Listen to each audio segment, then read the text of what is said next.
These FUDs always said we were fear-mongering. They always said the government's never going to try to take away our firearms. But now we're seeing right now in real time in Connecticut what the end result of universal background checks is. Guys, watch the video and take action right away.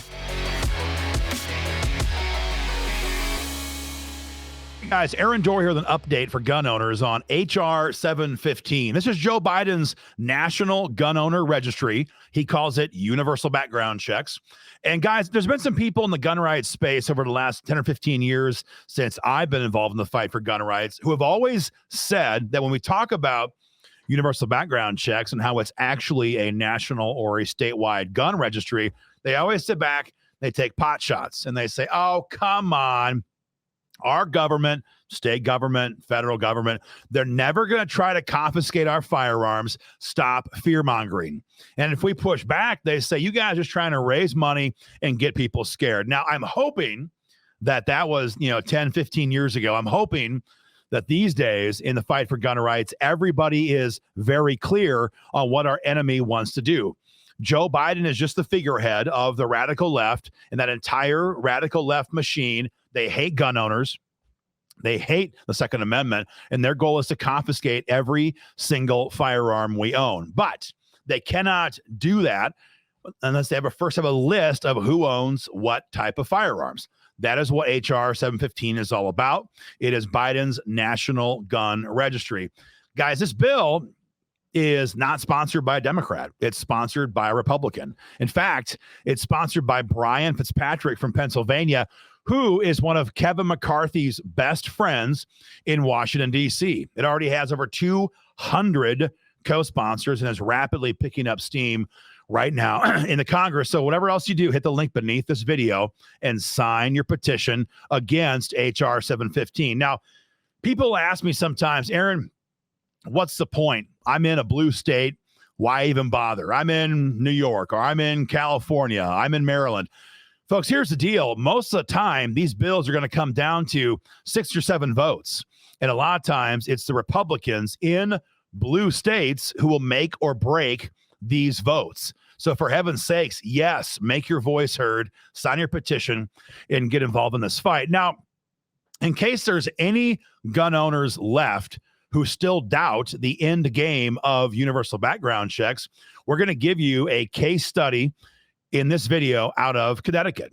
Because for those in the East Coast, you know this. For everybody else who doesn't know this, there is a tremendous number of gun owners in Connecticut. I have family out there. I've gone shooting there quite a bit in the past. And there's a huge two-way community in that state, and they're living through a hellacious time right now, in large part because their governor knows who has many types of different firearms in that state. So we're going to talk about what's going on out there. It is a warning. It is a bellwether cow to the rest of us. If what happens in Connecticut happens in Congress, our nation is in serious, serious trouble. So what is the deal with Connecticut? First of all, Connecticut passed a assault weapons ban in 1993.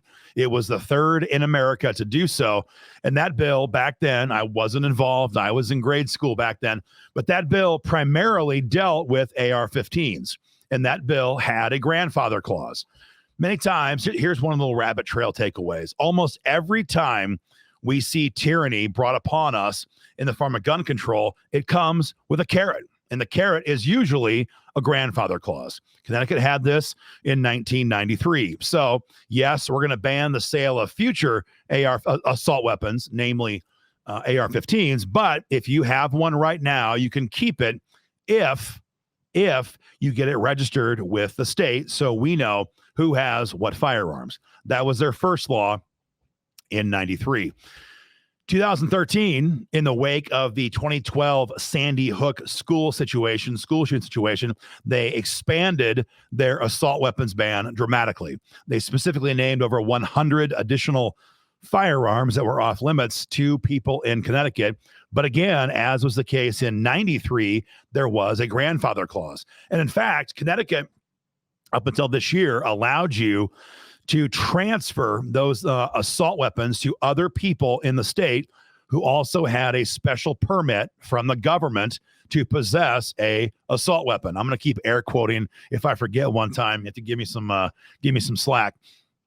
There was a grandfather clause, so you can keep it. You could sell it to people with a similar permit, give it to your family, or you can get it out of state. Those are your options with these AR-15s. But throughout the entire process, there was a universal gun registry in effect in Connecticut. And the government, over time, built up a massive list of every gun owner, almost every gun owner in the state. Now, fast forward to 2022, late last year, Governor Ned Lamont, that's a name you want to know. Governor Lamont hates gun owners and the Second Amendment more than Joe Biden by a considerable margin. He is the biggest fascist, statist, tyrannical pig, perhaps anywhere in America right now. And he said his big push for the 2023 session was to get rid of all grandfathered firearms in Connecticut. He said, quote, "I think those assault style weapons that are grandfathered should not be grandfathered. They should not be allowed anywhere in the state of Connecticut. I think they're all killers." And so his push from his administration beginning before last session was to round up every single grandfathered AR-15 and over 100 different similar firearms in the state. How is he going to do it? Well, of course, the answer is the state has a universal background check system, and it specifically has been tracking assault weapons since 1993.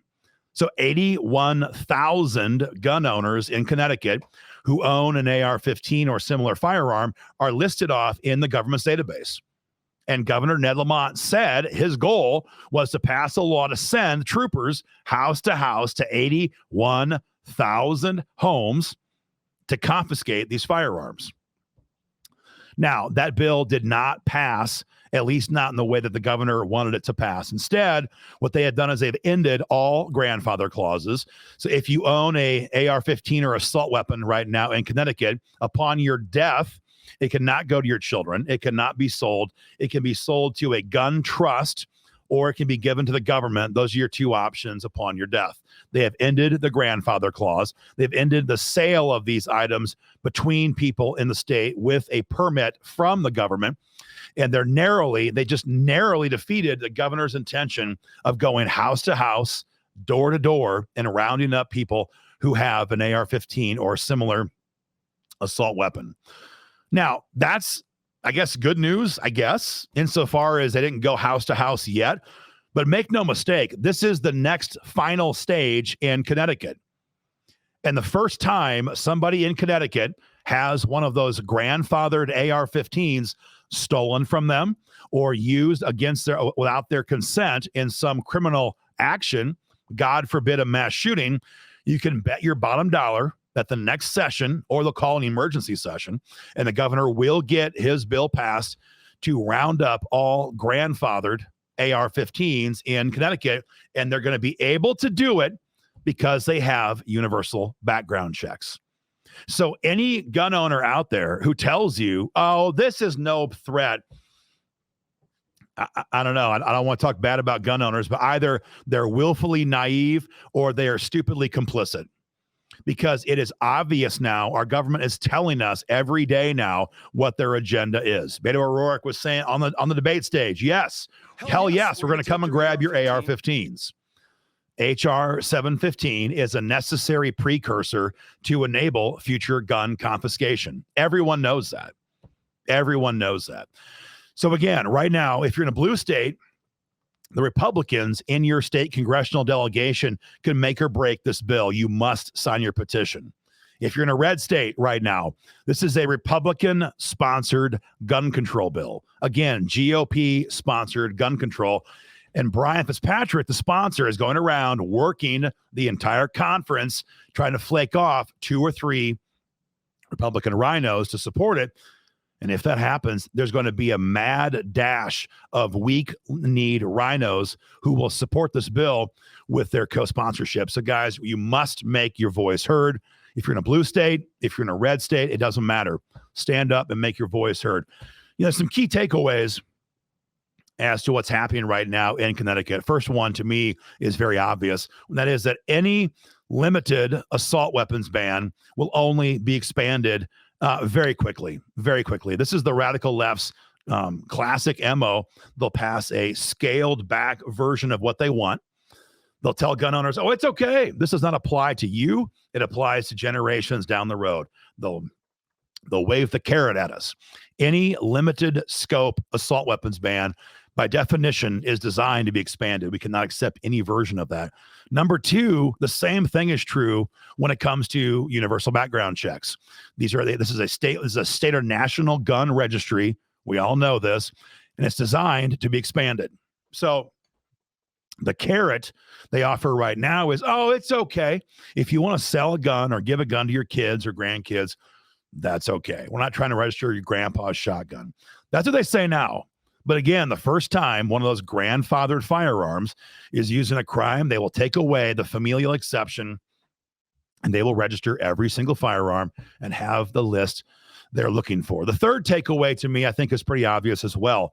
And that is to buy privately owned firearms.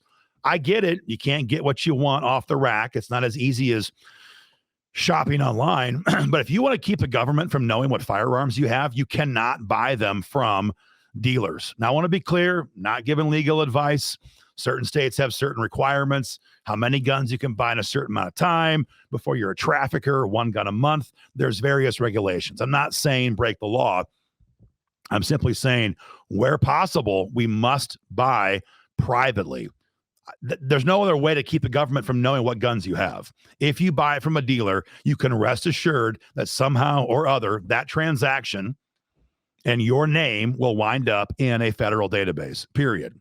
If you want to avoid that, buy and sell privately. And again, finally, hit the link below or above and sign your petition and get involved in this fight. We have too many Republicans who are selling us out in DC, and frankly, too many gun owners who are sitting back trusting blindly in our GOP controlled House right now in DC. Guys, we cannot do that.